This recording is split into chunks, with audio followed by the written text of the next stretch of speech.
In the shining heart of the galactic empire stood the Palace of Lumina, a fortress of glass and silver that floated above the clouds of the Empress's homeworld.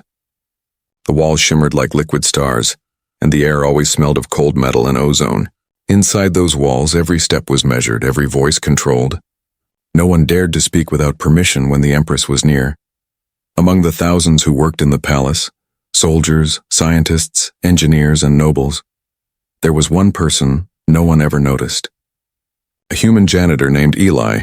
He came from Earth, a small blue planet that the Empire had conquered long ago. To the aliens, humans were weak, clumsy, and only useful for simple tasks. They were never meant to be seen or heard in the royal halls, and that was fine with Eli. He preferred being invisible. He swept the marble corridors, fixed leaking pipes, and mopped the shining floors where alien nobles glided past without ever meeting his eyes. He had learned long ago that in this palace, silence meant safety. But that night something strange broke the silence. It was late, past the hour when servants returned to their quarters. The grand halls were empty, lit only by the soft blue glow of the palace crystals. Eli was cleaning near the nursery wing, a place forbidden to humans. The royal child lived there, the princess of the empire, the only daughter of the mighty Empress Sareth. As Eli worked quietly, he heard something that made him stop. A small sound. A sound that did not belong in the stillness of the palace. It was crying, soft at first, then sharper, filled with pain. A child's sob. Eli froze. No one cried in the palace. No one dared to. He looked around, but the corridor was empty. The sound came again, from behind a tall silver door marked with glowing alien symbols. The nursery. He shouldn't go in. It was a crime for a human to enter that room, but something in that sound tugged at him. It was the sound of loneliness, the same kind he had known as a boy back on Earth. Slowly, he pushed the door open. Inside, the room shimmered with gentle lights. Floating toys glowed like stars. But in the center, on a soft round bed, sat a small alien girl with silver hair and violet eyes filled with tears. One of her legs was metal, thin and shining, but broken. Sparks flickered where wires were torn. It was the princess, Yari. She looked up at him, shocked. "You're not supposed to be here," she said in a trembling voice. "I know," Eli said softly. He stepped closer, his hands raised to show he meant no harm. "But you're hurt," her little chin trembled. "The nurses left. They said they can't fix it. They said I'm broken." Eli looked at her leg. The metal was fused to her skin, part machine, part flesh. He could see where the circuits had burned out. It wasn't just a broken limb. It was pain built into her body. "You're not broken," he said. "You just need someone to care enough to fix it." Yari stared at him, confused. No one had ever spoken to her like that. Everyone bowed, obeyed, or feared her mother. This human's voice was calm, kind, almost warm. Eli found a small repair kit in his belt. Nothing fancy, just a few wires and tools. He knelt beside her carefully. "Can I take a look?" She nodded slowly. For the next few minutes, the only sound in the room was the quiet hum of tools. Eli worked with gentle hands, reconnecting the wires, cleaning the burns, sealing the cracks. He didn't speak, but his calm movements made Yari feel safe. For the first time in years, she wasn't treated like a fragile machine. When he was done, he pressed a button. The limb flickered, then glowed softly. Yari's metal toes moved. She gasped, then laughed, a small, bright laugh that filled the room like sunlight. "It works," she said, smiling wide. Eli smiled too. "There you go, princess. Good as new." But before he could stand, he felt something strange, a sharp sensation at the back of his neck, like being watched. He turned slowly. In the shadows near the door, a tall figure stood still, cloaked in silver armor and royal light. The Empress. Her golden eyes burned like suns, fixed on the scene before her, the lowest creature in her empire kneeling beside her only child, touching royal blood with dirty human hands. Eli froze. His heart pounded. He knew this was the end. No one disobeyed the Empress and lived. For a long, terrible moment, no one moved. The Empress said nothing. She just stared at her daughter's smile, at the broken human who had repaired what all her machines could not. Then, silently, she turned and left. Eli didn't know it then, but that single act, one human comforting one alien child, had just changed the fate of an entire empire. The next morning, the palace felt colder than usual. The glowing corridors that once hummed with quiet life were now heavy with fear. The servants whispered to one another as they worked, glancing nervously toward the royal wing. Something had happened during the night, something that even the bravest dared not speak about. And at the center of it all stood Empress Sareth, ruler of 7-star systems, mother of the child who smiled for the first time in years. But no one dared to mention that smile. The Empress sat upon her throne, a structure made of pure light and metal veins. Around her, alien nobles stood in perfect rows, their heads bowed. Her golden eyes stared straight ahead, unblinking. Inside those eyes burned a storm made of rage, confusion, and something else she didn't want to name. She had seen the human. She had seen him touch her daughter. Speak to her. Comfort her. Fix what her royal engineers and med droids could not. It should have disgusted her. Humans were considered servants, barely above the palace machines. Their hands were meant for scrubbing floors, not touching royal blood. Yet when she saw the princess smiling, something inside her had gone still. Summon him, she said at last, her voice calm but sharp like a blade. The guards exchanged uneasy looks. One of them stepped forward and bowed low. Your Majesty, you mean the human janitor? Her eyes narrowed. You heard me. Within minutes, the guards found Eli. He was still cleaning the lower halls, unaware that his small act of kindness had spread through the palace like wildfire. He barely had time to put away his tools before 2 guards grabbed him by the arms and dragged him toward the throne room. Eli didn't resist. He knew he was in trouble. The whole walk he kept his eyes down. He could hear whispers from servants hiding behind columns. That's the human who entered the royal nursery, someone whispered. He touched the princess. When the huge doors opened, light poured into his eyes. The Empress sat high above him on her throne. Around her stood dozens of alien advisors, all watching silently. Eli fell to his knees. His voice was low. Your Majesty. The Empress didn't speak right away. She stood slowly, her silver robes flowing like liquid moonlight. Do you know, she said softly, that what you did last night is punishable by death? Eli nodded. I know. Then why? Her voice rose slightly, not in anger, but in something deeper, almost personal. Why touch her? Why disobey every law of this palace? Eli lifted his eyes for the first time. Because she was crying. The room went silent. The nobles looked at each other, horrified that he dared to speak so simply to their empress. She was crying, he continued. No one came to help her. No one should be alone like that, not even a princess. The empress's golden eyes flickered, her hands clenched behind her back. For years she had built her empire on control and perfection. Her daughter, the princess, was the one thing she could not fix. Every healer, every scientist, every machine had failed her. She had come to see Yari's weakness as a shame she had to hide.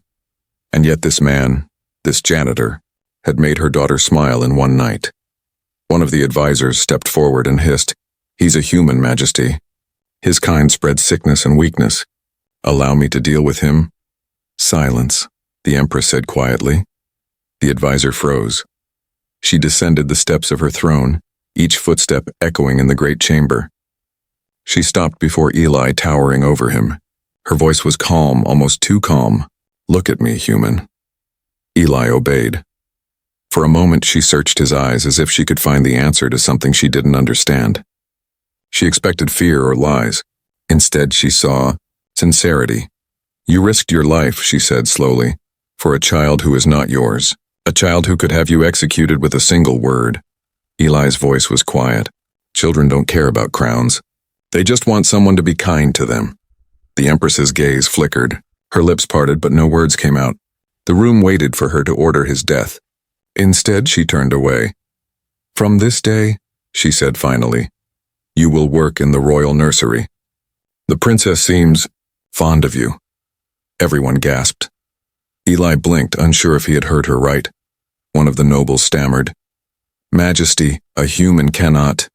He can, the Empress interrupted coldly. And he will. Then she looked back at Eli, her eyes still burning but softer now. If you ever disobey me again, I will end your life myself. But until then, you will care for my daughter. Eli bowed deeply. As you command, your Majesty. As the guards led him out, the nobles whispered furiously. A human in the royal nursery, it was unthinkable. But no one dared to challenge the Empress's word. When the throne room was empty, Empress Sareth stood alone, staring at her reflection in the silver floor. For the first time in many years, she felt uncertain. She had built an empire where weakness was forbidden. Yet somehow a fragile human had done what all her power could not. He had made her daughter smile, and she could not stop thinking about it. Days turned into weeks, and the palace began to whisper about the strange new order from the Empress. A human, a janitor of all creatures, was now working inside the royal nursery. Many thought it was a trick, a punishment waiting to happen. Others said the Empress had gone mad with grief. But inside that quiet nursery, far from the eyes of gossiping nobles and whispering guards, something rare was happening. A friendship was being born. Every morning, Eli entered the bright silver room with his cleaning cart, the same one he had pushed through the palace for years. The difference now was the small, smiling alien girl who ran to greet him. "Good morning, Eli," Princess Yari would call out, her violet eyes glowing with warmth. "Good morning, Princess," Eli would reply with a small bow. "How's the leg today?" "It hums when I run," she said proudly, wiggling her metal toes. Eli chuckled. "Then that means it's working just right." He spent his mornings repairing her toys, telling her stories about Earth, about rain that fell from the sky, rivers that sang, and winds that danced with trees. Yari listened wide-eyed. Her home planet had no rain or rivers. The sky above the palace was covered with shields to block cosmic storms. "Did you really walk outside without a suit?" she asked one day, amazed. "Every day," Eli said softly. "You could feel the air on your skin, smell the grass, hear birds singing." "Birds? They're small creatures with wings," Eli said, smiling. "They fly where they want and sing just because they can." Yari tilted her head. "They sound free," Eli nodded. "They are." For the first time in her young life, Yari began to imagine a world beyond walls and rules. But every time laughter filled the nursery, hidden cameras above the ceiling recorded everything. And every night in her private chambers, Empress Sareth watched in silence. At first she watched with suspicion. She wanted to find weakness, to catch the human making a mistake, a reason to end this foolish experiment. But instead she saw her daughter smiling more than ever before. One evening Yari tried to walk across the room without her cane. She stumbled and fell. Eli rushed to help, but she shook her head stubbornly. "No, I can do it." He stopped and nodded. "Then I'll be right here if you need me." Yari stood again, trembling. Step by step she moved forward. Metal foot, real foot, metal foot, until she reached the far wall. When she turned around, she was grinning. "I did it." She laughed. Eli clapped softly. "I told you, nothing's impossible, Princess." The Empress watched from her screen. Her throat tightened. For years, Yari's therapists and healers had failed to get her to stand without aid. But this human had done it with nothing more than patience and kindness. She wanted to hate him for it. But she couldn't. The next day, she appeared at the nursery door without warning. Eli froze mid-clean. Yari looked up with surprise. "Mother!" The Empress's gaze swept over the room, her presence filling it like thunder. "You seem well, my child," she said softly. Yari nodded proudly. "Eli fixed my leg. He tells stories and helps me walk." Sareth's golden eyes shifted to Eli. "So I've seen." Eli bowed low. "Your Majesty," she studied him carefully. There was dirt under his fingernails, a tear in his sleeve, and eyes that carried the tired calm of someone who had seen too much. He looked like no one important, yet her daughter's joy seemed tied to him. "Tell me," she said quietly, "why do you help her?" Eli hesitated, then answered simply, "Because she's a child, and because no one else will." Something flickered across the Empress's face, a memory maybe. A flash of her own youth before she became the unyielding ruler of a cold empire. "She is not like other children," she said. "Her body is imperfect, half machine, half flesh. She carries my blood, but it fights itself." "No one can fix that," Eli's brow furrowed. "Maybe not yet. But I've seen machines work better than hearts when someone believes in them." For a second, the Empress almost smiled. Almost. Then she turned sharply. "Continue your work, human. But remember your place." "Yes, Your Majesty." When she left, Yari sighed. "She doesn't smile much." Eli smiled gently. "Then maybe we should give her a reason to." That night, as the Empress sat in her private chamber, she stared out at the endless stars. Her daughter's laughter echoed in her memory. And against all reason, she found herself wondering, had she been wrong about humans? Because this one man with nothing but kindness and broken hands, had done what her empire of machines could not. He had given her daughter hope, and though she tried to deny it, she found herself waiting for the next report from the nursery, waiting to see what that strange, fragile bond would create next. The palace had begun to change.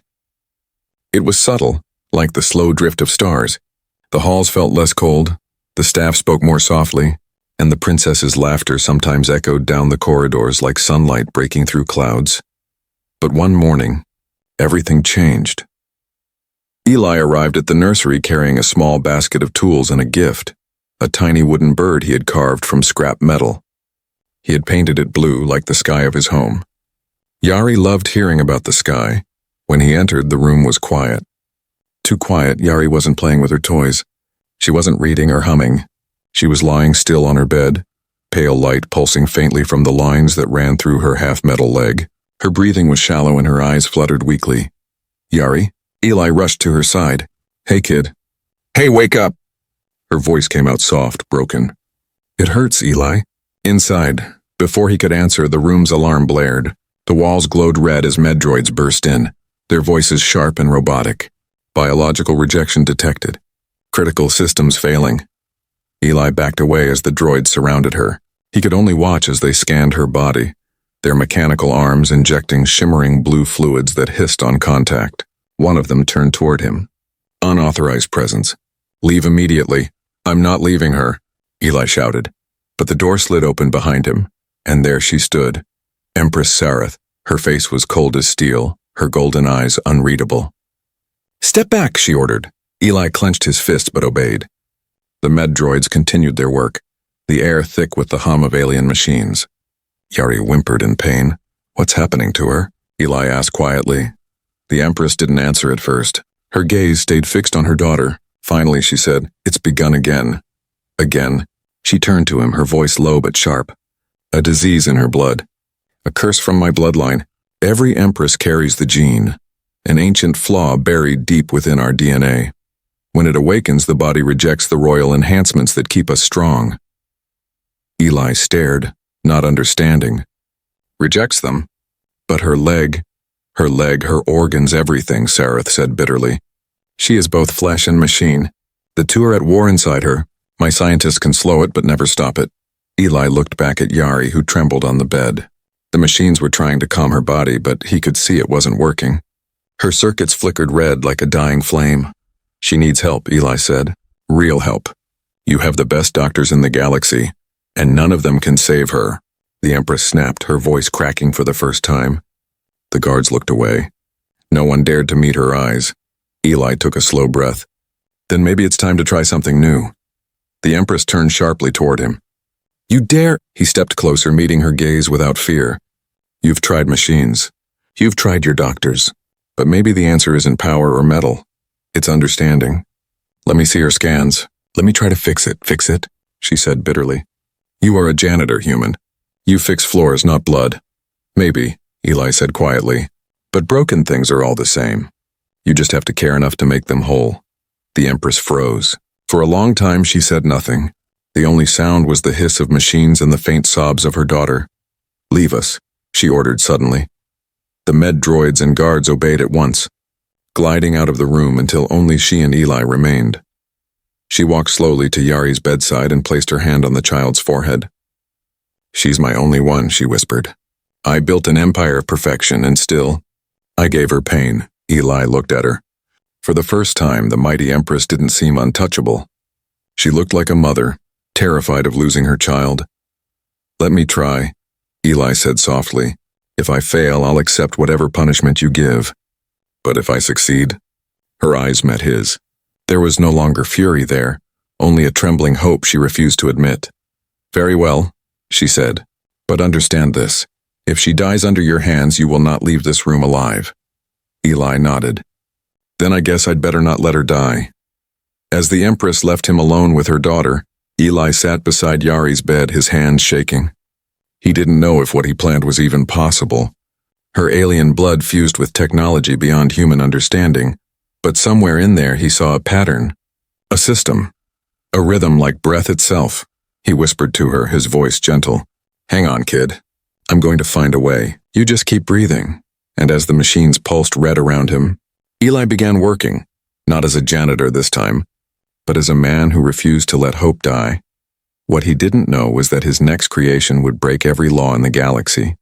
It would also change it forever. The palace laboratories were silent that night, filled only with the low hum of sleeping machines and the faint shimmer of blue light from crystal tubes. Most scientists had left after the Empress's command that no one disturb her child's rest. None of them knew that deep in the lower repair chambers one human refused to rest at all. Eli sat hunched over a work table, eyes bloodshot, hands trembling. Before him lay a maze of glowing wires, small metallic plates and fragments of alien biotech that he had scavenged from the palace's unused storage rooms. Beside them sat a piece of paper, an old human thing rare in the Empire, covered with sketches, equations, and rough drawings of lungs. Artificial lungs. He wasn't sure if it was madness or genius. But Yari's body wasn't rejecting her mechanical parts, it was drowning in them. Her blood, half organic and half metallic, couldn't breathe properly anymore. Machines tried to force her body to obey, but all they did was fight nature. Eli had an idea, a dangerous one. What if he created something that didn't fight her nature, but joined it? He whispered to himself as he worked. Not machine, not flesh. Something in between. Hours passed. The palace above slept, but Eli worked like a man possessed. He soldered, welded, reprogrammed, and reshaped. He used fragments of alien healing tech and old human designs he remembered from before the Empire conquered Earth's hospitals. When he was done, a small silver device pulsed faintly in the dim light. It looked alive, as if it breathed. It wasn't beautiful, just fragile and strange. But it might save her. He called it the Breath of Two Worlds. Footsteps echoed behind him. Eli turned sharply and froze. It was Empress Sareth. She stood at the entrance, dressed not in her royal armor, but in a simple dark cloak. Her face was unreadable, her eyes glowing faintly in the blue light. "So," she said softly, "this is what you've been doing in my palace." Eli wiped sweat from his forehead. "You told me to save her." "I'm trying." Her gaze moved to the device. "What is that?" "A cure," Eli said. "At least I hope so." The Empress stepped closer, studying the thing carefully. "It looks unstable. And illegal." Eli met her eyes. "Maybe, but it's alive. It adapts. It can breathe for her, cleanse both her blood and the circuits that poison her. It's not human or alien, it's both. Just like her." The Empress's expression hardened. "You realize what will happen if the Galactic Council learns of this? Creating hybrid biotech without a license is a capital crime. You could be executed before it even activates." Eli nodded. "Then let them come for me after she breathes." Silence fell. The Empress stared at him for a long time. She saw a man covered in grease and exhaustion, a creature the Empire considered less than noble. Yet here he was, speaking to her like an equal, willing to die for her daughter. She finally spoke, her voice low. "What do you need?" Eli blinked. "You're helping me?" The Empress's eyes glowed with quiet fire. "My throne can be rebuilt. My empire can be defended. But my child, she's the only thing I cannot replace." She paused, then added softly, "And you're the only one who's given her hope." Together, they carried the device to the royal medical chamber. Yari lay motionless on the crystal bed, her breathing faint and ragged. The machines around her beeped weakly, fighting a losing battle. Eli began connecting wires, his hands moving fast but careful. "Once I start this, there's no going back," he warned. Her body could reject it or it could save her. The Empress stood beside him. "Do it." He took a deep breath. "All right, kid," he whispered to Yari. "You hang in there." He activated the device. A soft hum filled the room. The machine's silver veins glowed, spreading light across Yari's chest. Her body arched, eyes opening in shock as the light sank into her skin. The glow ran through her veins like rivers of life, fusing into the circuits that once caused her pain. For a moment, nothing happened. The beeping stopped. The room was silent, then Yari gasped. A deep, clean breath, her chest rose and fell. Her eyes opened wide. "Eli?" she whispered weakly. He exhaled, tears filling his eyes. "Yeah, it's me." The Empress stepped forward, trembling. "My daughter." Yari reached out a small hand, touching her mother's cheek. "It doesn't hurt anymore." But before the Empress could answer, alarms blared through the palace. A deep metallic voice echoed from the walls. Unauthorized bioengineering detected. Security units en route. Report to the council immediately. The Empress looked up sharply. They've detected the energy signature. Eli's jaw tightened. Then we don't have much time. The Empress stared at the sleeping child, then at the man who had saved her. For the first time in her long rule, she made a decision not as an Empress, but as a mother. Lock the doors, she ordered. No one touches her. No one touches him. As the guards scrambled and alarms screamed, Eli stood beside the Empress, his hands still shaking from the operation. Whatever happens next, she said quietly, you have defied the laws of the galaxy.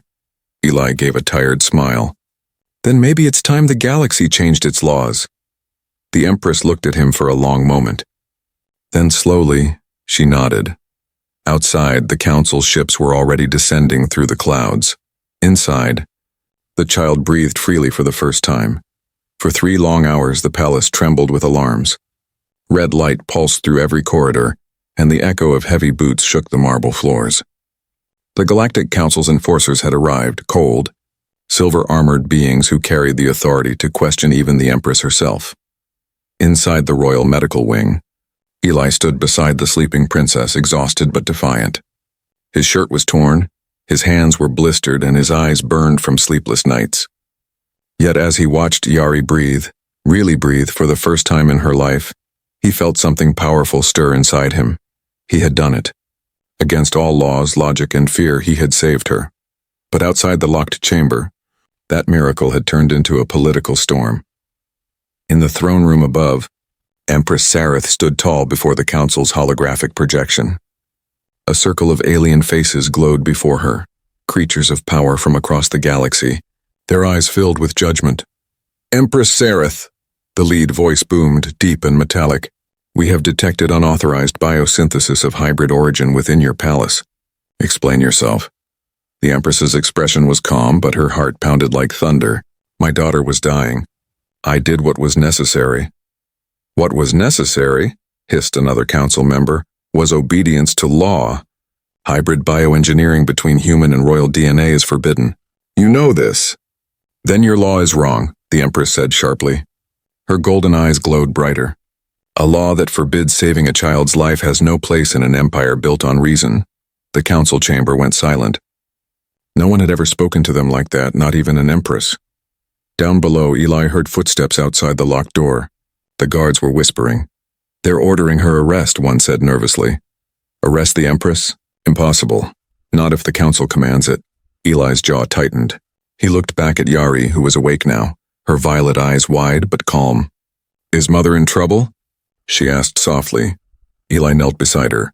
She's protecting you. She's doing what any mother would. Yari's small hand reached for his. Then we have to protect her too. Before he could reply, the door hissed open. A team of armored guards entered, silver masks, no insignias. Council soldiers. Their leader pointed a plasma staff at Eli. Step away from the royal child. You are under arrest for genetic violation and treason against the Galactic Code. Eli stood his ground. If you want to take me, he said quietly, you'll have to go through her first. The soldiers hesitated. The princess sat upright on the bed, her metal leg gleaming softly. He saved my life, she said, her voice trembling but clear. If you hurt him, I'll tell the whole galaxy what really happened. The leader hesitated. No one disobeyed royal blood, not even the council. And in that pause, everything changed. Upstairs, the Empress stood as the council's threats grew louder. We will strip your title, one voice thundered. You will surrender your throne for violating the sanctity of alien purity. Sareth's eyes burned. You speak of purity while letting children die. You worship laws more than life itself. The council leader leaned forward, eyes glowing cold blue. You would risk war for a single human and your broken child? The Empress's jaw tightened. Not for a human, she said. For compassion. For the thing your laws forgot. And at that moment, she made her choice. She raised her hand to the guard standing near her throne. Activate the palace broadcast system. I will speak to the people. Majesty, one advisor protested. Now.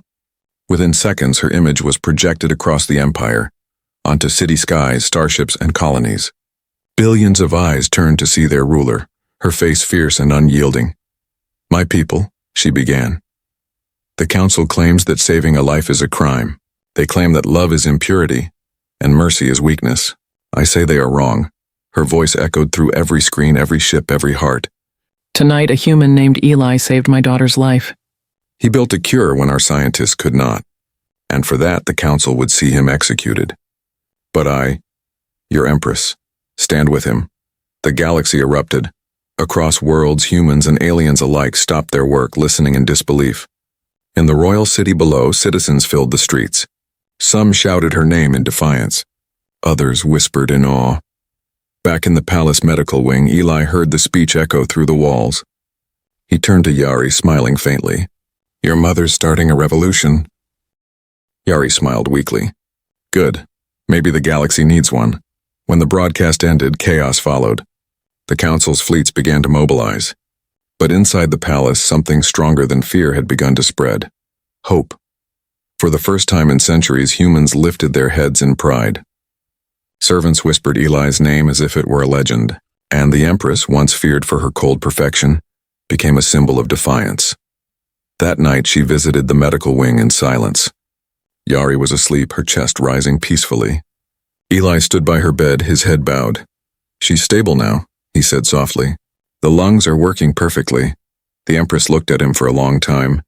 Then quietly she said, Because of you, the galaxy will never be the same. Eli gave a tired smile. Because of her, he corrected. She taught us both how to breathe. Outside, the Empire trembled on the edge of war. But inside that small, quiet room, a miracle had already begun. The morning sky above the palace burned gold and crimson, heavy with storm clouds and the smoke of council warships circling in orbit. The Empire's banners fluttered weakly in the wind, their proud symbols dimmed beneath the shadow of rebellion. Inside the throne hall, Empress Sareth stood alone before the vast windows. Her reflection split between the light and the darkness. Behind her, the sound of marching echoed, the heavy boots of soldiers gathering for a trial. Today, judgment would fall. The Galactic Council had delivered their decree at dawn. The human named Eli is to be executed at first light. The Empress may retain her throne only if she enforces the law herself. It was a test of loyalty, of control of her soul. Her hands trembled as she read the words again. She could end the rebellion by killing one man, or she could defy the galaxy and lose everything she had built. For the first time in her reign, she did not know what choice was right. Down in the courtyard, Eli sat inside a glass containment cell surrounded by guards. He looked tired but calm. His wrists were bound in silver cuffs and his face was bruised from the arrest. Yet there was no fear in his eyes, only quiet acceptance. He had expected this. When you challenged the laws of an empire, you didn't get medals. You got execution orders. Across from him, Princess Yari argued with the guards, her small voice full of fury. You can't hurt him. He saved me. I'll tell Mother to stop this right now. One of the guards bowed his head. We obey the council, Young Highness. Even the Empress cannot protect him now. Yari's eyes burned with tears.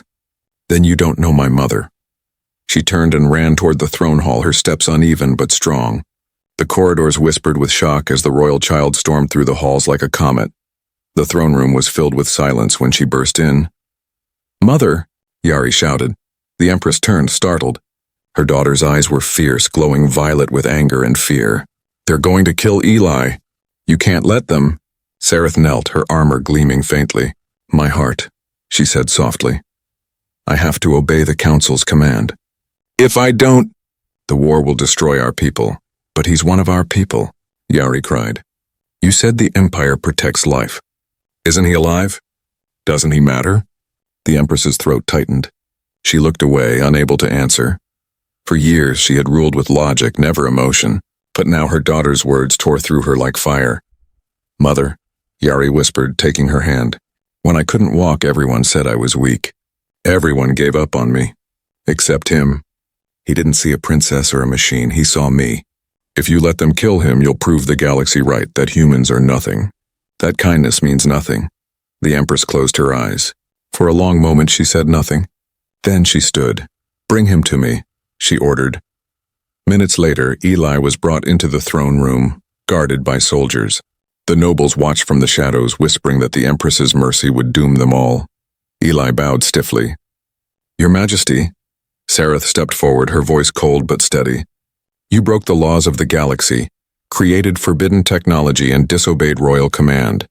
You know the punishment? Yes, Eli said quietly, and I'd do it again. A ripple of shock ran through the court. Sareth's golden eyes searched his face. You're not afraid of death? I've seen worse, Eli said. On Earth we used to have a saying, if one life can be saved, then the fight was worth it. I didn't save your daughter for reward or mercy. I saved her because she deserved to live. Because she's good, Yari stepped forward, voice trembling. So is he. The Empress looked between them, her daughter glowing with life and the man who had risked everything for her. Around them the guards waited for her word. The council's orders still echoed in her ears. Obey or fall. Then she turned toward the crowd. Her voice rang out, strong and clear. For too long this empire has called compassion a weakness. For too long we have let the council decide who is worthy to live. But today I choose differently. She raised her arm, her command echoing like thunder. Release him. The guards froze. Majesty, I said, release him. The chains fell. Eli stumbled forward, stunned. Gasps filled the room as Sareth turned to face the glowing sky beyond the window. Let the council hear me. I will not kill the man who saved my child. If they call this treason, then let the stars judge me. Outside, the clouds broke open. Light poured through the palace glass. Yari ran to Eli and threw her arms around him, tears streaking her face.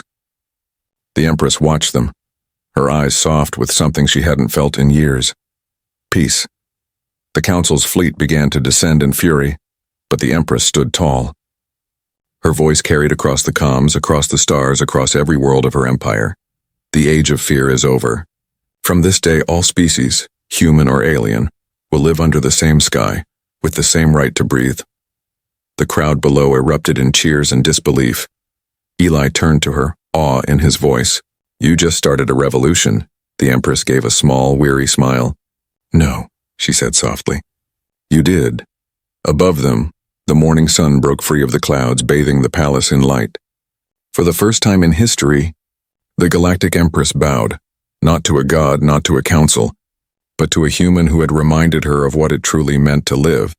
And in that moment, the universe itself seemed to take a new breath.